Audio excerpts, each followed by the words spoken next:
नारायणं नमस्कृतं नरं चैव नरोत्तमं देवीं सरस्वतीं व्यासं ततो जयमुदीरये सच्चिदानन्दरूपाय विश्वोत्पत्त्यादिहेतवे तापत्रयविनाशाय श्रीकृष्णाय वयं नमः।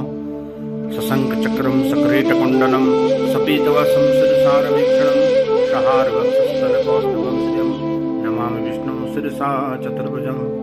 ओ नारायण भगवान की जय, राधा कृष्ण भगवान की जय, बद्री विशाल भगवान की जय, द्वारिकाधीश भगवान की जय, जगन्नाथ भगवान की जय, श्री रामेश्वर भगवान की जय। जय जय श्री राधे, जय जय श्री राधे।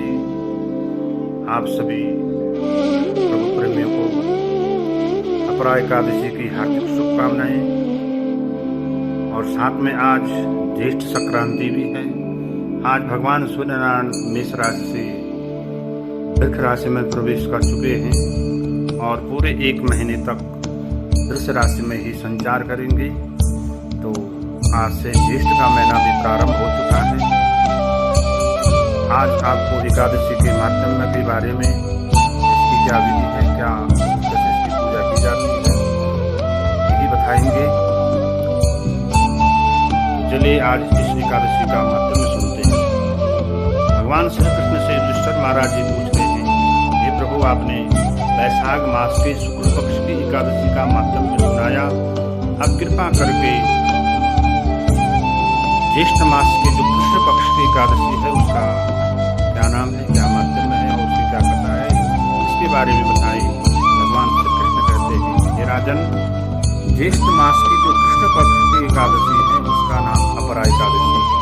इसलिए जैसे अचला एकादशी भी कहते हैं और भद्रकाली एकादशी भी कहते हैं। इसी दिन कहते हैं कि माँ दुर्गा के जो रूप है एक महाकाली माँ लक्ष्मी माँ सरस्वती, इसमें भद्रकाली का भी उत्पत्ति हुई थी। भद्रकाली के रूप में माँ ने अपना स्वरूप धारण किया था। इसे भद्रकाली एकादशी के नाम से भी जाते हैं, अचला एकादशी के नाम से भी जाते हैं। जो भी भगवान सनातनी है अपने भूत और भविष्य से जो भयभीत रहते हैं, कहते हैं अगर इस एकादशी का नाम व्रत लेते हैं, अपरा एकादशी का व्रत लेते हैं, तो उससे उनको भय से मुक्ति मिल जाती है। अपरा यानी अचल धन अपरा एकादशी, साथ में से अचला एकादशी भी कहते हैं। तो इस एकादशी का व्रत लेते हैं, उनके जीवन में कभी भी कहते हैं धन की कमी नहीं रहती और जो धन संबंधी समस्याएं भी रहती हैं वो स्वतः ही दूर हो जाती हैं। तो जिनके जीवन में धन से संबंधित समस्याएं हैं, अगर वो श्रद्धापूर्वक से इस एकादशी का व्रत करते हैं तो निश्चित ही उनको इस व्रत के प्रभाव से उनके जीवन में धन से संबंधित समस्याएं स्वतः ही दूर हो जाएंगी। और साथ ही इस एकादशी का व्रत करने से पितरों को भी मुक्ति की प्राप्ति होती है। पितरों के नाम से इस व्रत को किया जाता है। पितरों को सदगति हेतु इस एकादशी का व्रत किया जाता है। तो जो मोक्ष की कामना करते हैं, अपनी पितरों की सदगति की कामना करते हैं, पितृत्व की मुक्ति के लिए इस एकादशी का व्रत किया जाता है। तो श्रद्धापूर्वक इस व्रत करने से निश्चित ही मनुष्य की मनोकामनाएं पूर्ण होती हैं। भगवान श्री कृष्ण युधिष्ठिर महाराज से कहते हैं, राजन, मैं तुम्हें इस व्रत की कथा से सुनाता हूँ। इस व्रत को करने से किसको कैसे फल की प्राप्ति? पूर्व जन्म की बात है कि महिध्वज नाम के राजा थे। अपनी प्रजा का पालन वो पुत्र की भांति करते थे। उनके छोटे भाई का नाम ब्रजध्वज था। वो अपने भाई से बड़े ही ईर्ष्या करता था, क्रूर था स्वभाव में भी, दुष्ट लोगों को भी परेशान करता था। लेकिन बड़े भाई के होने से वो उनसे डरता था। एक दिन ब्रजध्वज ने देखा कि राजा सो रखा, बड़ा भाई सो रखा है। उसने उस महिध्वज को मार दिया सोते सोते और उसके शरीर को वहाँ समीप में एक पीपल का वृक्ष था, उसके नीचे गाड़ दिया।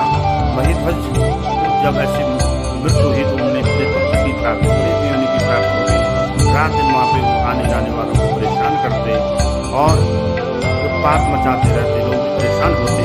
एक दिन कहते हैं कि उस स्थान से धम्य नाम की एक ऋषि वहाँ से गुजर रहे थे।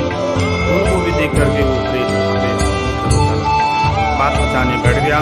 तो धम्य ऋषि जो कि बड़े ही ज्ञानवान थे, अपने टुकु बल से उन्होंने उस स्थान पे जल छिड़का और देखा कि ये तो पूर्व जन्म में एक बहुत ही धर्मात्मा राजा था, इसे किसी प्रकार से प्रेतत्व की प्राप्ति हुई है। उन्होंने अपने तपोबल से वो सब जान लिया कि राजा के भाई ने उसे धोखे से मार करके से सशरीर से जमीन में गाड़ दिया, जिससे राजा को प्रेत योनि की प्राप्त हो गई है। तो उस धम्म नाम के जो महात्मन हैं वो बड़ी ही श्रद्धा से कहते हैं कि हे राजन, तुम्हें इससे मैं मुक्ति दिलाऊंगा। और धम्म नाम के जो ऋषि थे उन्होंने राजा के नाम के लिए स्वयं अपरा नाम की एकादशी का व्रत किया।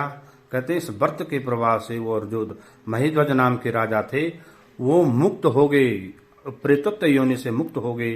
तो भगवान श्री कृष्ण युधिष्ठिर महाराज जी से कह रहे हैं, हे राजन, अगर दूसरे की व्रत लेने से किसी को प्रेत योनि से मुक्ति मिलती है, अगर कोई स्वयं व्रत ले तो कैसे मुक्त न होगा। उसके पितरों को भी सदगति मिलती है और स्वयं भी सभी मनोकामनाएं पूर्ण होती हैं। तो आइए इस अपरा नाम की एकादशी को बड़े श्रद्धा भाव से करें। इस दिन विष्णु सहस्त्र नाम का पाठ करें, एकादशी की कथा जरूर सुनें, भगवान के नामों का उच्चारण करें, किसी से व्यर्थ के वार्तालाप से दूर रहें, किसी की निंदा न करें और जहाँ तक हो सके भगवान का पूजन व्रत जप तप बड़े नियम से करें। और ज्येष्ठ मास लगा हुआ है, व्रत का प्रण द्वादशी में करें। इस ज्येष्ठ मास में जल का दान जरूर करें, जिससे सबकी मनोकामनाएं अवश्य पूर्ण होंगी। और आप सभी को ज्येष्ठ संक्रांति और अपरा एकादशी की बहुत बहुत शुभकामनाएं। जय श्री राधे, जय श्री कृष्णा, बोल बांके बिहारी लाल की जय।